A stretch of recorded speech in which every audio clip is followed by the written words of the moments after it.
¿Qué tal? Muy buenas noches. Yo soy Genaro Lozano y esto es Punto y Contrapunto de lunes. Muy buen inicio de semana.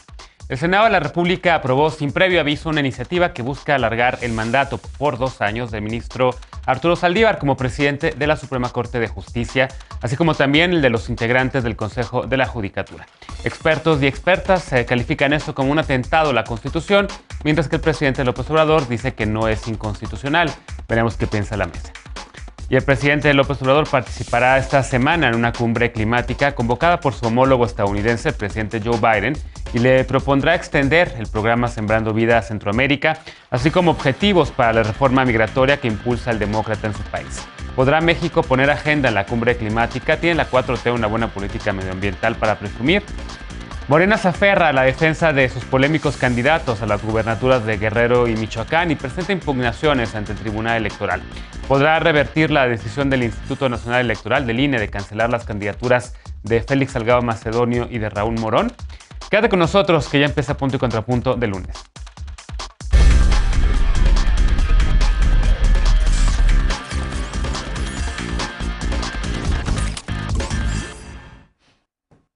El jueves de la semana pasada, sorpresivamente, el Senado aprobó un artículo transitorio que ha protagonizado la agenda mediática. Se trata de la propuesta de extender el mandato del ministro presidente de la Suprema Corte de Justicia de la Nación hasta el año 2024.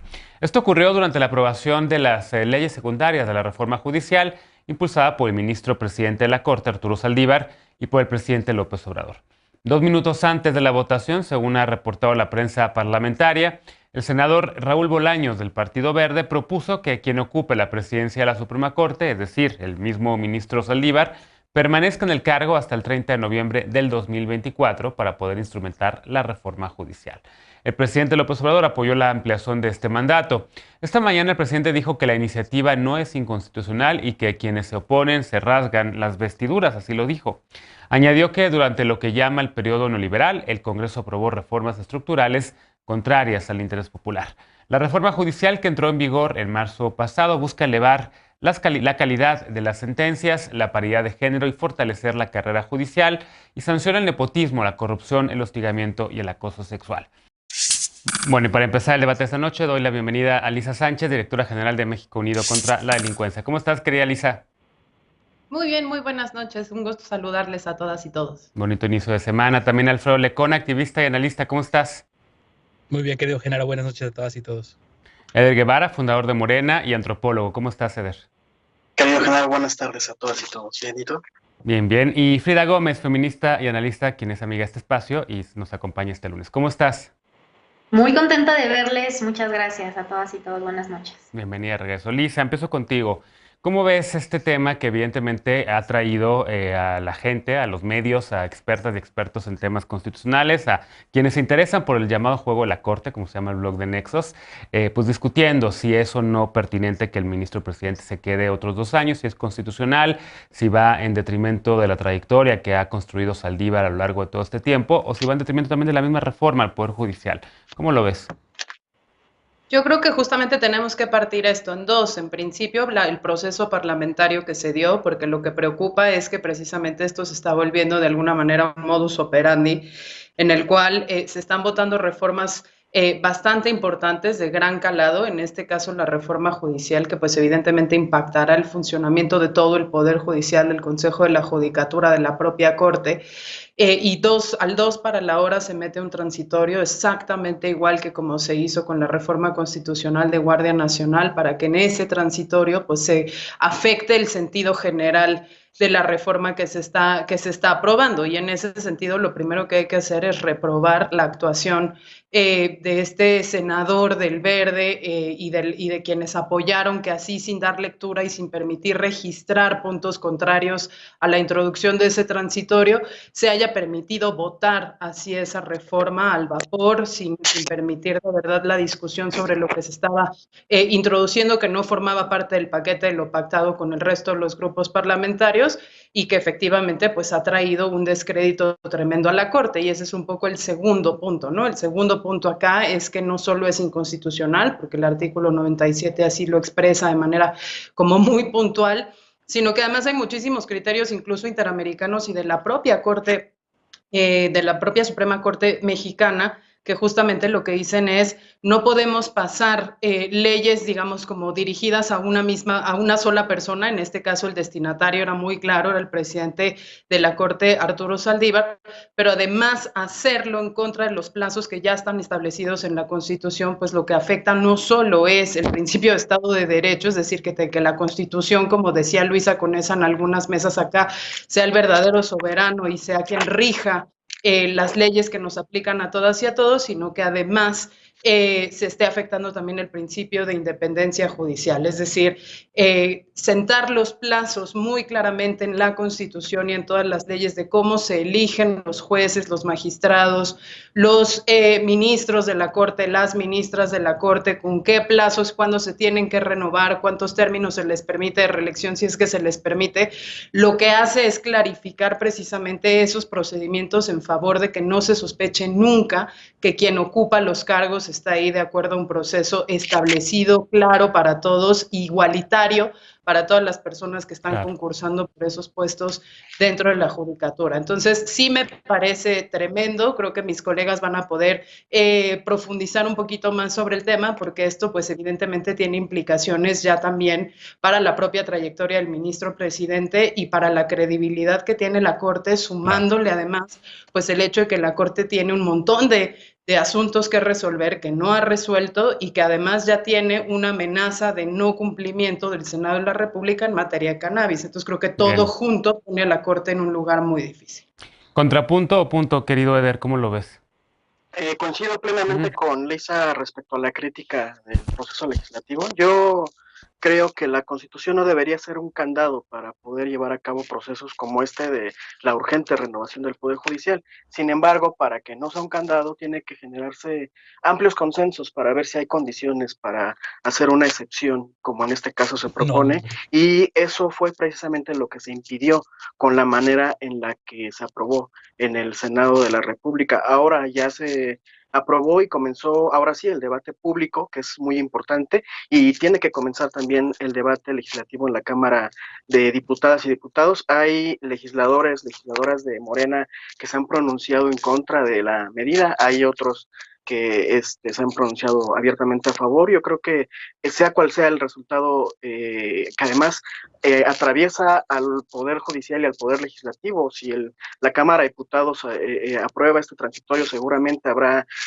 apelaciones, habrá un debate en el Poder Judicial, y ahí tendrán también que ver si no se afectó con este transitorio a la Constitución.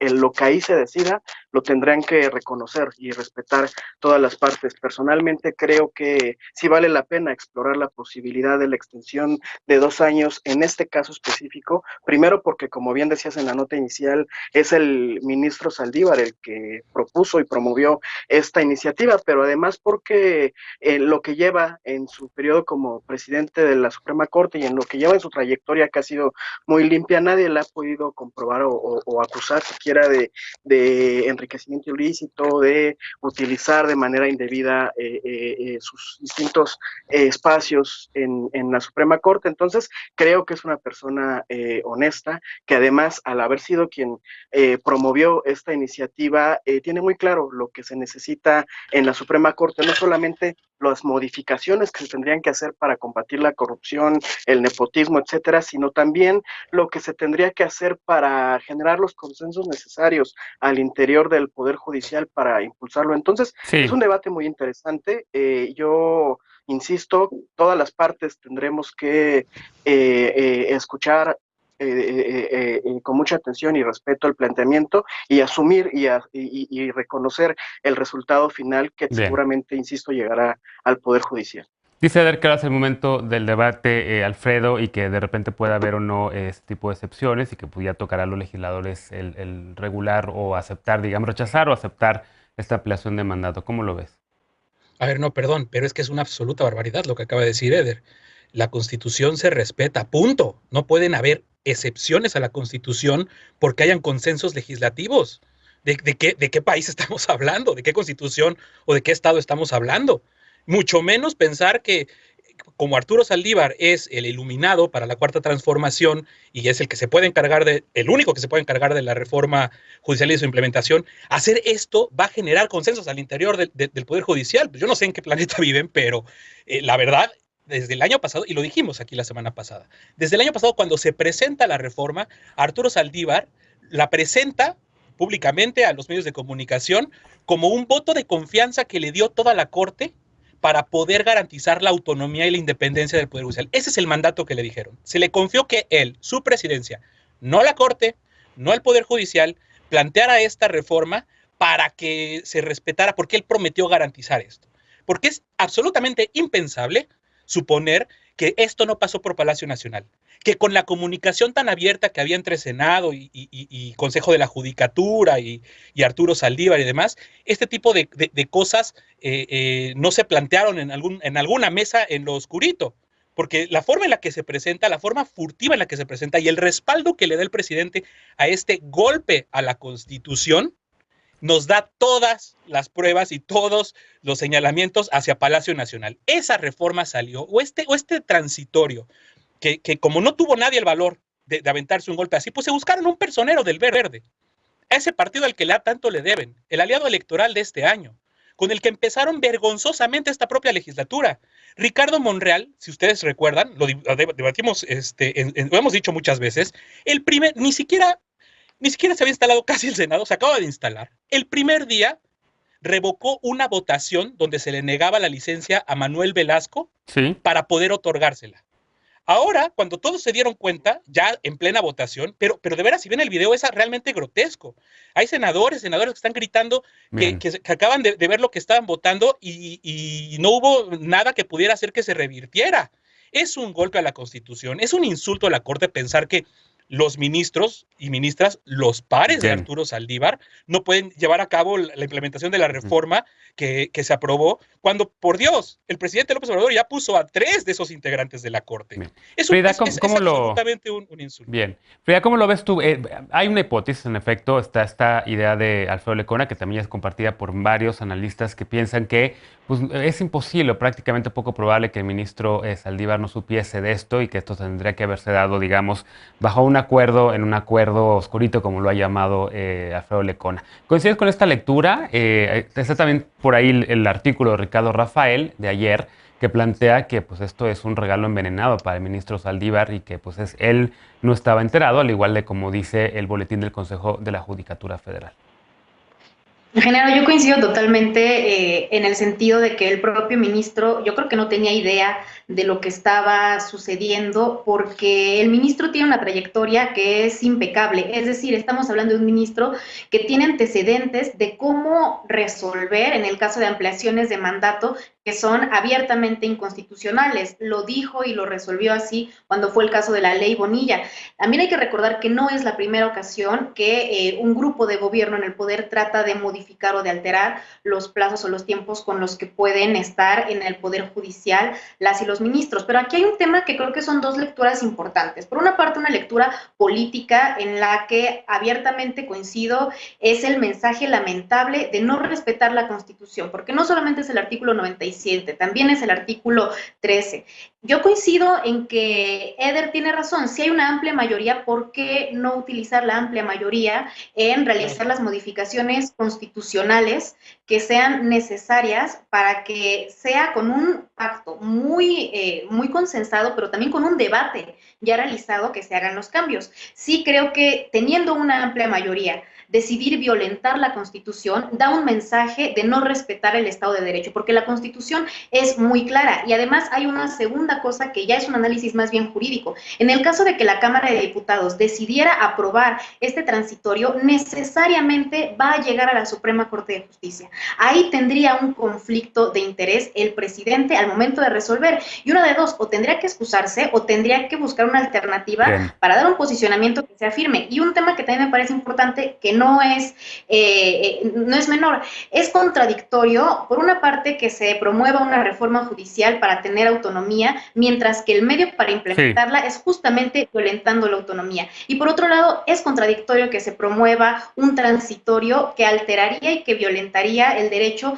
de las ministras de la Suprema Corte a encabezar en el próximo periodo la Suprema Corte. Entonces, el tema de paridad de género también es clave. Esos 2 años interrumpirían de una forma muy violenta el derecho que se han ganado las mujeres dentro del Poder Judicial a marcar su voz en el poder. Se nos fue el tiempo del bloque, pero Lecona levantó la mano, entonces rapidísimo, Lecona, 20 segundos, porque tenemos que ir a una pausa. Sí, nada más para que quede clarísimo, este transitorio no es una reforma a la Constitución. Si se quiere reformar la Constitución, vayan al debate, presenten lo que quieran presentar. De todos modos, no puede haber retroactividad en alguna... Sí, yo digo por lo que dice Eder. O sea, esta idea de que los consensos y demás vayan al debate de una reforma constitucional con 2/3 partes, pero hasta el día de hoy, que son... Cuando estamos grabando, ni las 7 de la noche, a ver qué pasa en las siguientes horas, pero si Saldívar mantiene este silencio, realmente está tomando ese regalo envenenado, se lo está bebiendo completito porque es una reforma hecha con su nombre y apellido, punto. Bien. O sea, no es si prometes 20 segundos, Eder, también tienes respuesta.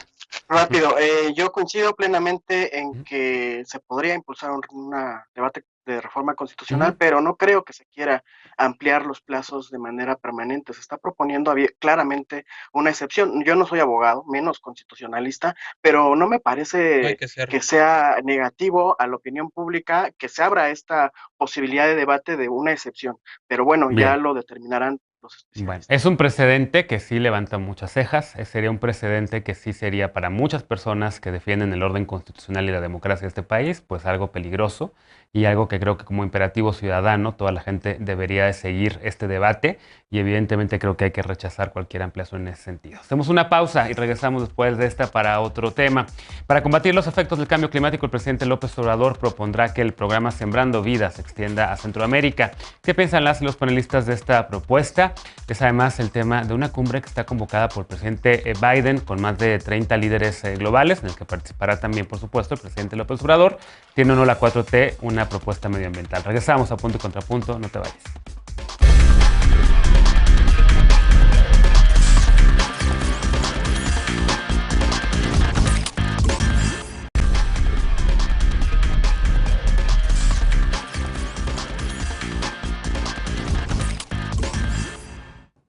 Estamos de regreso en Punto y Contrapunto. En 2019, la administración del presidente López Obrador anunció que destinaría $90 millones para frenar la migración hacia México desde el llamado Triángulo del Norte de Centroamérica, integrado por Honduras, El Salvador y Guatemala.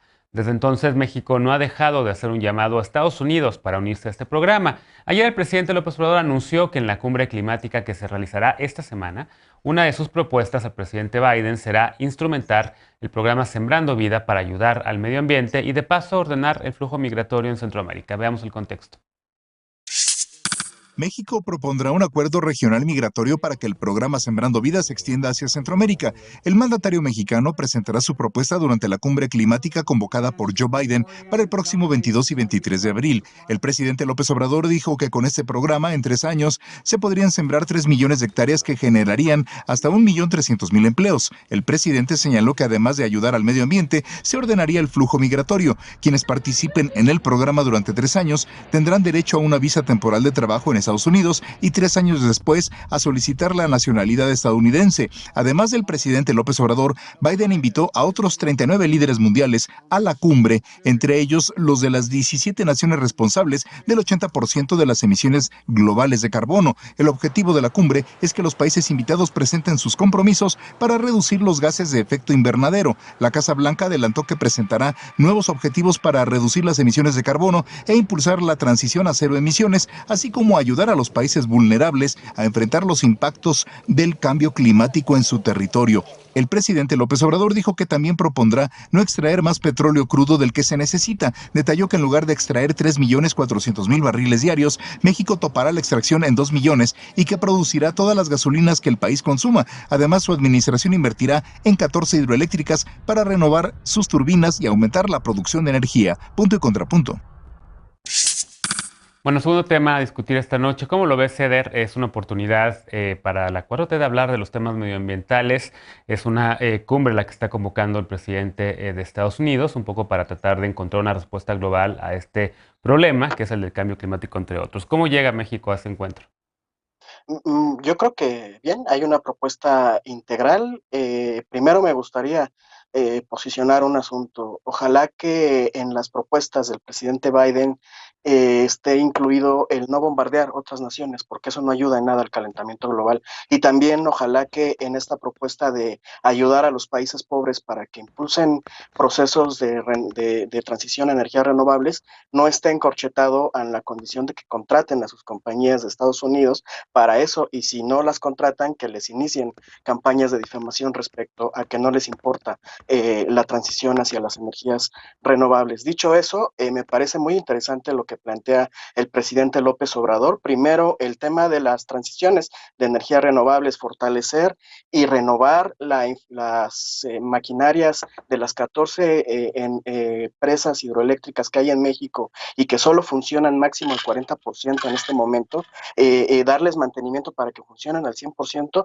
es una propuesta urgente. No hay energía más limpia que la energía hidroeléctrica para generar energía eléctrica. El otro tema que me parece muy interesante y que fue un debate que hubo el año pasado en la OPEP Plus era el tema de los límites de producción o de extracción de petróleo. Ahora el presidente López Obrador se compromete a que no se va a extraer más de lo que se necesita para la producción diaria. Se compromete, México tendría la capacidad y hay la cantidad de recursos para sacar más de 3.400.000 barriles al día, y el presidente López Obrador se compromete a extraer solamente 2 millones de barriles diarios. Y bueno, ya la propuesta de Sembrando Vida, que atiende sí el asunto ecológico, pero de una perspectiva integral, en donde por supuesto incluye la migración. Sí. El presidente jamás ha pedido parar la migración, ha pedido que sea de manera regulada, esa es su propuesta, y para que sea de manera regulada, lo primero que se tiene que garantizar es que la población tenga condiciones de vida dignas, condiciones de empleo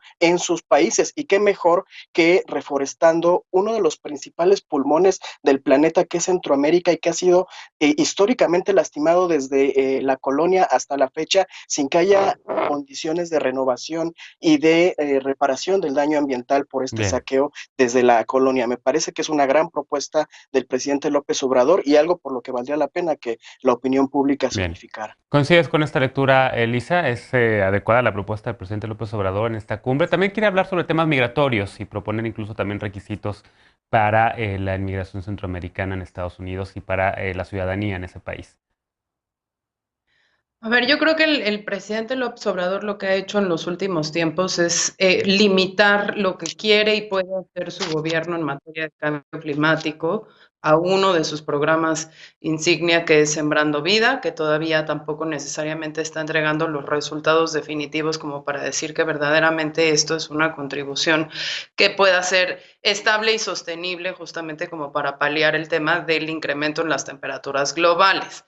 La cumbre, hay que decirlo, es una cumbre de 40 líderes, no es una reunión bilateral entre Andrés Manuel y Biden, en donde lo que van a hacer los países es refrendar sus compromisos para cortar las emisiones de gas a efecto invernadero y presentar sus planes de transformación hacia economías de cero emisión, porque esta cumbre va a ser previa a una cumbre de Naciones Unidas que se va a desarrollar en Glasgow, en Escocia, en noviembre, y donde lo que se le va a dar es seguimiento justamente al Acuerdo de París y a cómo van las distintas economías, sobre todo aquellas que son más industrializadas y contribuyen con mayores emisiones al calentamiento y al cambio climático, van a llegar a esas metas, y si no van a llegar, ¿por qué no van a llegar?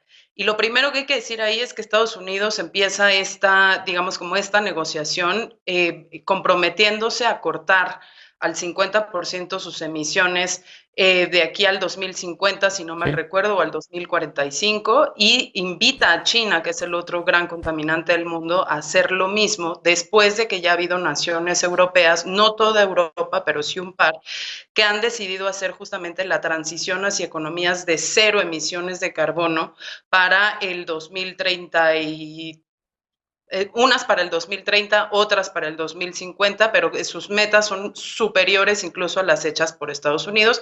Y hay, por ejemplo, países como Inglaterra, bueno, particularmente lo que queda del Reino Unido, que se comprometieron a cortar esas emisiones en más del 68% para lograr justamente las metas del acuerdo.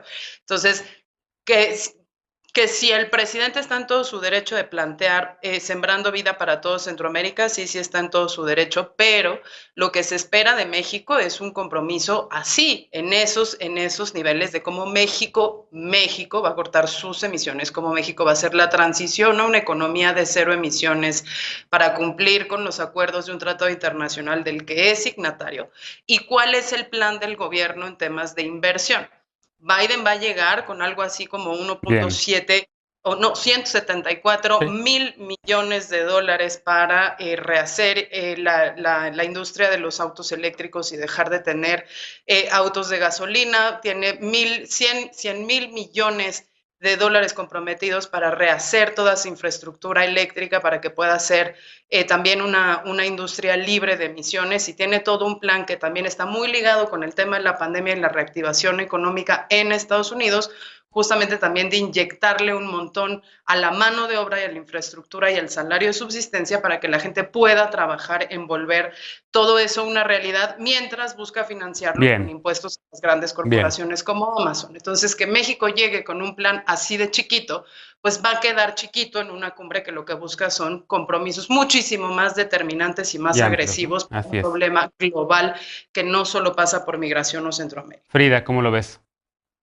A mí me parece muy ambiciosa la propuesta del presidente, me parece una gran propuesta, y creo que el presidente está tomando un papel fundamental a nivel América Latina porque está consolidándose como el punto intermedio para construir una política regionalizada en materia de cambio climático y también migración, que justo vincula a Estados Unidos, pero que también le conecta con una zona y con gobiernos con los que ya ha tenido vinculación, que son los gobiernos de América Latina, y en ese sentido creo que su apuesta tiene que ver con un plan de trabajar de forma regional, que no únicamente sean los acuerdos en términos del Tratado de Libre Comercio con Canadá y Estados Unidos los que tengan que cumplirse tanto en materia energética, enfocada a las energías limpias, como en materia medioambiental y migratoria. Y me parece muy interesante también las propuestas que incluyen este programa, ya Sembrando Vida, extendido a las personas migrantes, que ciertamente he leído algunas críticas sobre la intervención que podría pensarse que esto es, y creo que es una propuesta que, si lograra consolidarse, podría beneficiar a un número de personas que en este momento, con la pandemia, han agudizado sus necesidades de trasladarse, y que además de todo sí podría tener un impacto regionalizado. Considero que también la parte clave está en el tema de cómo va a resolver el tema energético. Ahí está el punto medular sobre comenzar a utilizar energías limpias y verdaderamente olvidarse de temas como invertir en refinerías. Pero en cuanto a que este programa se extienda, pues tiene una propuesta muy amigable también para las personas migrantes, porque son 3 años de sembrar, 3 años de poder producir, otros 3 años de recibir, y la posibilidad de tener una visa de trabajo que creo que podría transformar muchas vidas y hacerlo con dignidad, que es lo más importante. Ahora, creo que ese punto es donde se van a coincidir el presidente López Obrador y el presidente Biden. Creo que ambos están en el interés de ambos, Lecona, pues tener una reforma migratoria que sea humana, que cambie el ingreso y la ciudadanía y los requisitos de ciudadanía en Estados Unidos. Creo que también ambos presidentes quieren el desarrollo de Centroamérica, pero en el tema de una cumbre climática también va a haber desencuentros, sobre todo con respecto a la política medioambiental del gobierno del presidente López Obrador y respecto a la reciente aprobación de la reforma eléctrica. ¿Cómo lo ves? Sí, de hecho está ahí ese tema que como que ha sido de los que creo que más pueden estar en la sensibilidad del presidente de Estados Unidos por las reacciones que generó aquí, o que está generando aquí el plan que tiene este gobierno con la industria eléctrica y en general con los energéticos. Es absolutamente contrastante el discurso, ¿no? El discurso de Biden desde campaña fue por este tipo de acuerdos, por siempre enmarcando el Acuerdo de París, ¿no? De hecho, la gran promesa de Biden, que daba con muchas certidumbres a las personas que están preocupadas por el cambio climático, es este anuncio del retorno al Acuerdo de París. Bueno, de entrada, en el discurso del presidente no hay una mención del Acuerdo de París al cual estamos obligados, que nos obliga a reducir nuestras emisiones de carbono en los siguientes años. Entonces, yo creo, a mí se me hace un poco audaz y tiene algo de razón, y ojalá el debate estuviera bien instalado y bien construido por ahí, cuando hace la vinculación con la migración, es cierto que todas las personas que huyen de sus países en Centroamérica y que intentan llegar a Estados Unidos, no solo lo hacen por falta de oportunidades de empleo o por seguridad incluso, ¿no? Por temas de violencia, sino también porque hay efectos que están viviendo muchos países en la región sobre el cambio climático, sobre el calentamiento global. Entonces, en medida de eso sería relativamente bueno llevar el tema de lo que el cambio climático está haciendo en Centroamérica para forzar estos desplazamientos masivos que hemos visto. Pero la verdad es que reducido a lo que es a Sembrando Vida, que es el presidente nuevamente con su programa, es lo único que le puede decir al mundo. Lo hemos visto en otros momentos de interacción con otros líderes mundiales. Lo que tiene el presidente es solo su discurso político, como para decir nosotros vamos a decirles cómo se tienen que hacer las cosas. Lo ha dicho con esa arrogancia incluso de vamos a dar lecciones de una u otra cosa, y creo que en esta ocasión es lo mismo, solo está tratando de acomodar su discurso político a un encuentro. Bien, déjame hacer una pausa, vamos a darle seguimiento a este tema en cuanto se dé la cumbre y evidentemente a los encuentros y desencuentros que hay allá, los puntos y contrapuntos ahora sí que en esa cumbre. Hacemos una pausa y regresar. Félix Salgado Macedonio y Raúl Morón impugnaron nuevamente la cancelación ante el Tribunal Electoral del Poder Judicial de la Federación. Las campañas corren y Morena, al menos oficialmente, no tiene candidato a gobernador ni en Michoacán ni en Guerrero. De hecho, ya hay hasta una convocatoria a un debate sin la fotografía del candidato de Morena. ¿Por qué este partido insiste en apostar por tales candidatos? Regresamos con esto, punto y contrapunto, no te vayas.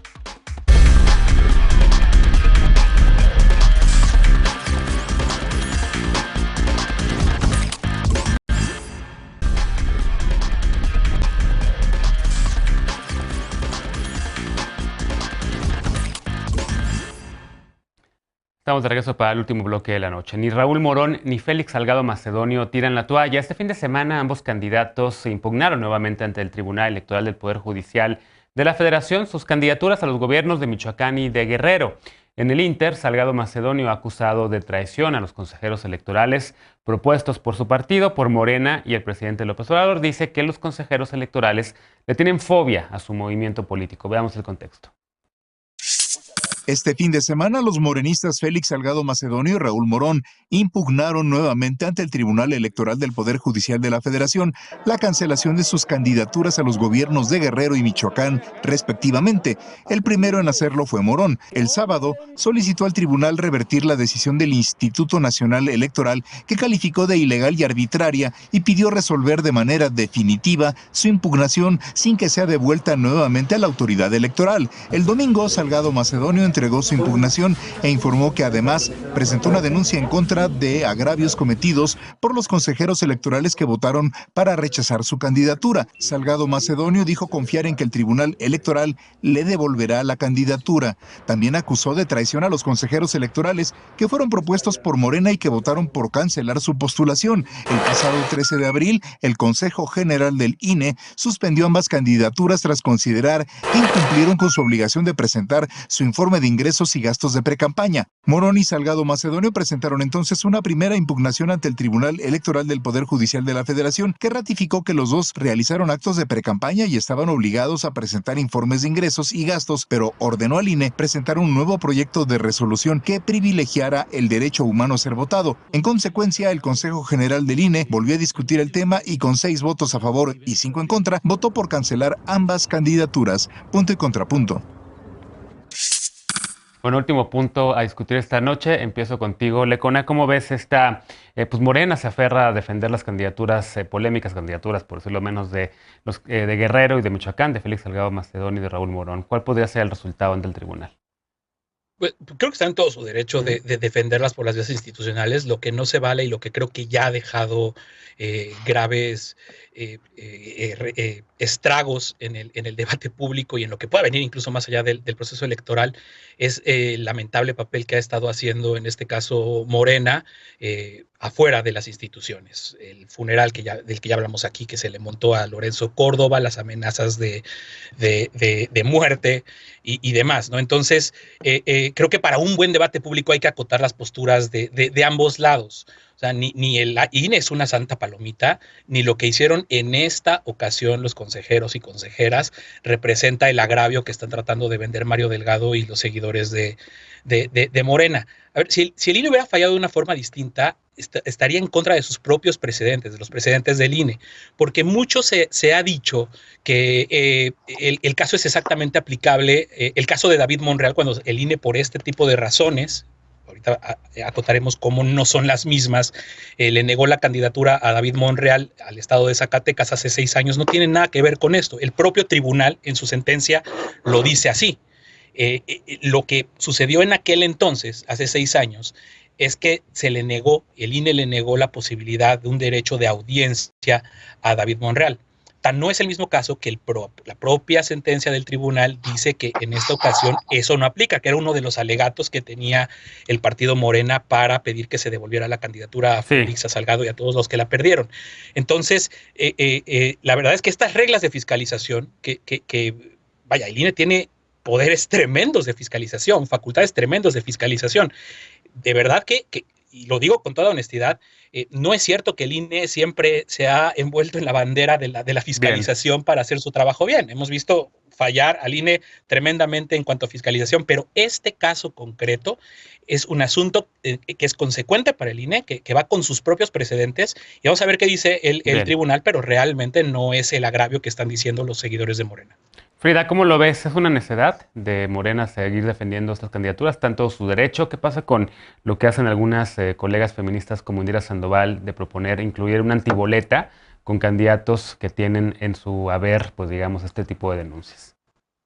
Me parece una gran propuesta y la verdad me parece una necedad innecesaria, un cinismo innecesario. La realidad es que Morena como partido tiene el lugar, cabeza en las encuestas. Morena podría ganar con cualquier otro candidato o con cualquier otra candidata, y esa es una realidad. Entonces me parece totalmente decepcionante que haya posturas tan incisivas a rechazar ejercer este derecho, porque el INE le brindó el derecho a Morena de sustituir a sus candidatos en el plazo de 48 horas, y particularmente en el caso de Guerrero, donde ha sido un personaje tan repudiado, con tantas denuncias, con tanta violencia, que además ha demostrado en su comportamiento el machismo y la violencia insistente de esos hombres que no aceptan un no por respuesta, de ese tipo de hombres que están dispuestos a extremo de la violencia con tal de obtener lo que quieren, sea una persona, una cosa, un cargo. Ante este tipo de comportamientos me parece totalmente inexplicable cómo es que Morena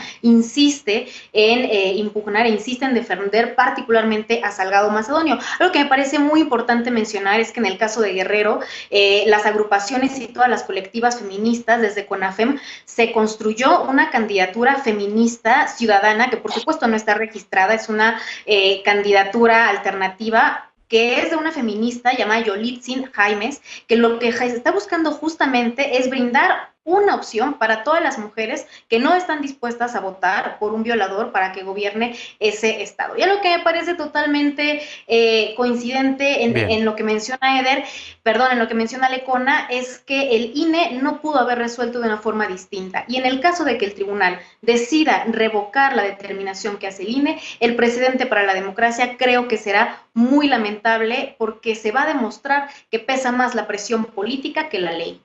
¿Cómo lo ves, Lisa? Lo que está ocurriendo, digamos, con este partido, con Morena, que no es el único al que le quitaron candidaturas, hay que decirlo, también a algunos otros, pero ¿cómo ves esta pugna ahorita entre Morena y la impugnación ante el Tribunal Electoral?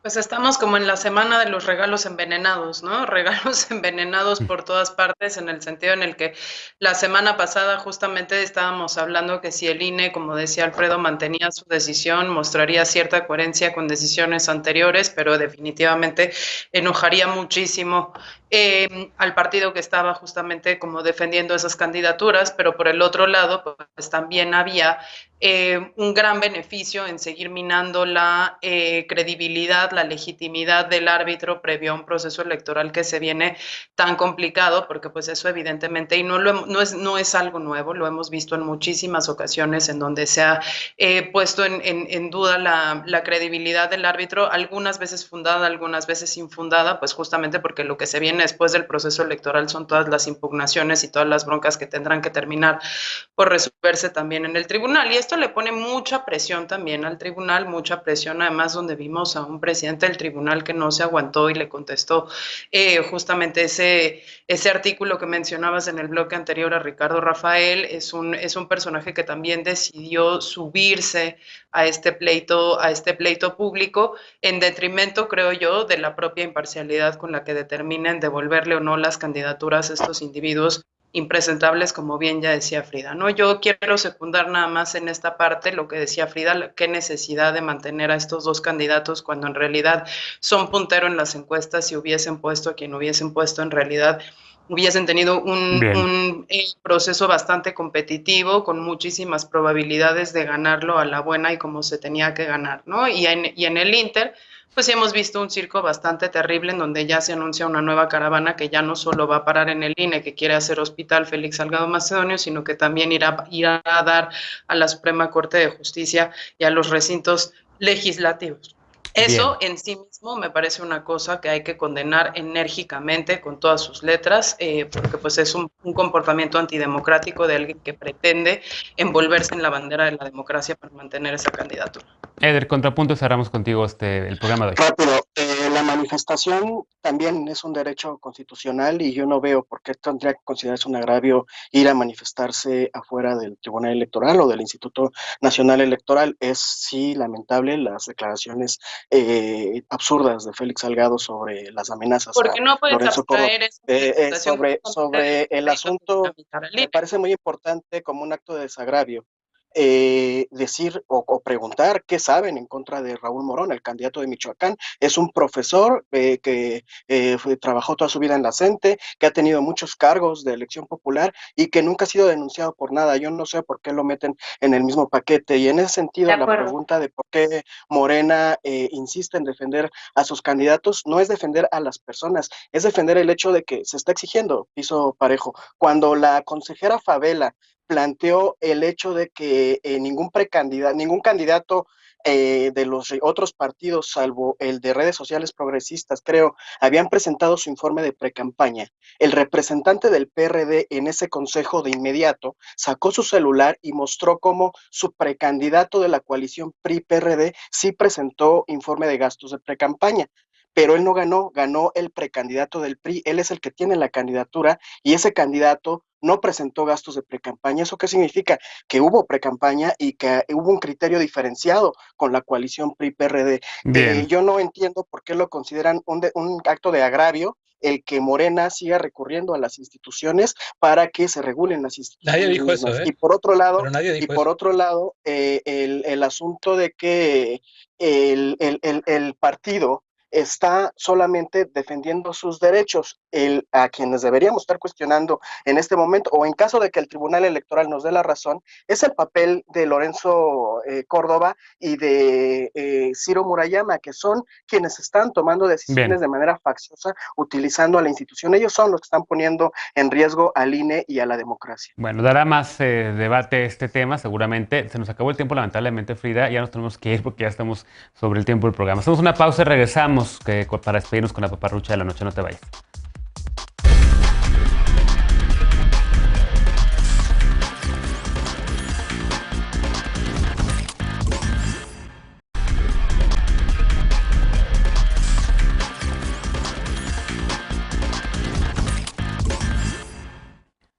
Estamos de regreso ya para despedirnos con la paparrucha de esta noche. A un año de la pandemia, el uso de cubrebocas sigue causando dudas, confusión y paparruchas. Vamos a aclarar algunas desinformaciones para evitar poner en riesgo la salud de todas y de todos. Recientemente un medio peruano desaconsejó el uso de las mascarillas quirúrgicas porque según ellos dejan un hueco a los lados por donde escapa el aire y tienen una mala sugestión a las orejas. Esto es parcialmente cierto. Un mal ajuste de cualquier cubrebocas, sea o no quirúrgico, aumenta el riesgo del contagio porque el virus podría entrar o salir por estos espacios. El cubrebocas debe cubrir perfectamente tu nariz y boca y no dejar huecos en ningún lado. Bien colocadas, las mascarillas ofrecen diferentes niveles de filtración y de resistencia. Esto lo ha informado ya muchas veces la Organización Mundial de la Salud, la OMS. Por ejemplo, las N95 y las KN95 filtran el 95% de las partículas que circulan en el aire. pero no son el mismo tipo de cubrebocas. Aunque ambas filtran el mismo porcentaje de partículas, con las N95 puedes respirar un poco mejor que con las KN95, que tienen una mayor sujeción. Aunque están hechos para usarse por 8 horas seguidas, ambos tipos de cubrebocas se pueden reutilizar y su duración depende de cómo se conserven y de las medidas higiénicas que hayas tomado para cuidarlos. Recuerda que deben desinfectarse poniéndolos al sol, sin mojarlos ni ponerles jabón. Recuerda que los cubrebocas quirúrgicos, que generalmente son azules, esos son solamente de un solo uso y deben reemplazarse en cuanto se humedecen a un par de horas. Quienes no estemos en la primera línea de combate a la COVID no necesitamos usar mascarillas médicas y podemos usar de tela siempre que sean de al menos 3 capas. Una interna hecha de un material absorbente como algodón, una intermedia de material no absorbente como polipropileno y una capa exterior de poliéster. Además, si estás o si vas a estar en lugares con alto riesgo de contagio, se recomienda utilizar doble cubrebocas, uno desechable y encima de uno de tela. Recuerda que aunque hayas recibido la vacuna, puedes contagiarte y contagiar a otras personas. Mañana explicaremos por qué. Por lo pronto, no dejes de utilizar cubrebocas, especialmente si estás en un espacio cerrado y no ventilado. Mantén una distancia mínima de 1 metro con otras personas, evita tocarte la cara y ventilar constantemente los espacios cerrados. Gracias por habernos acompañado. Gracias, Frida. Gracias, Lecona. Gracias, Eder. Y gracias, Lisa. Nos vemos con ustedes el miércoles. Nos vemos por acá mañana con la mesa de martes y jueves. Por lo pronto, descansen. Muy buenas noches.